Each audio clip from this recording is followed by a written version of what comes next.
கடந்த திங்கட்கிழமையன்று நடிகர் ஸ்ரீகாந்த் கொகைன் போதைப் பொருள் பயன்படுத்தியதற்காக நுங்கம்பாக்கம் போலீசாரால் கைது செய்யப்பட்டு புழல் சிறையிலும் அடைக்கப்பட்டு இருக்காரு. அதிமுக ஐடி விங் முன்னாள் நிர்வாகி பிரசாத், போதைப் பொருள் கடத்தல் கும்பலை சேர்ந்த பிரதீப் குமார் ஆகியோர்கிட்ட இவர் போதைப் பொருள் வாங்கியதாகவும் அதை பல நடிகர்களுக்கு பார்ட்டி மூலம் கொடுத்ததாகவும் ஒரு தகவல் பரவியது. அதன்படி ஸ்ரீகாந்த் நடிகர் கிருஷ்ணாவுடன் பேசிய போன் காலை வைத்து அவர்கிட்ட விசாரணை செய்யலாம் அப்படின்னு முடிவு பண்ணி இருந்தாங்க.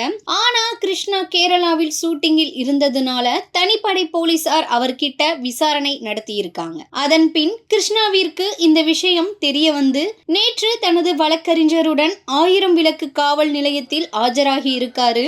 அது மட்டும் இல்லாமல் தான் இதய நோய் மற்றும் இரைப்பை பிரச்சனையினால் பாதிக்கப்பட்டு இருக்கிறதுனால போதைப் பொருள் எடுத்துக்கொள்ளும் பழக்கம் இல்லை அப்படின்னு வாக்குமூலம் அளிச்சிருக்காரு. ஆனா போலீசார் நாங்க வெறும் வாய் வார்த்தையை நம்ப மாட்டோம் அப்படின்னு சொன்னதுனால மருத்துவ பரிசோதனை பண்ணி இருக்காரு. அதுல கிருஷ்ணா போதைப் பொருள் பயன்படுத்தவில்லை அப்படின்னு தெரிய வந்திருக்கு. மறுபக்கம் பெசன்ட் நகரில் உள்ள நடிகர் கிருஷ்ணா வீட்டில் போலீசார் சோதனை நடத்தி இருக்காங்க.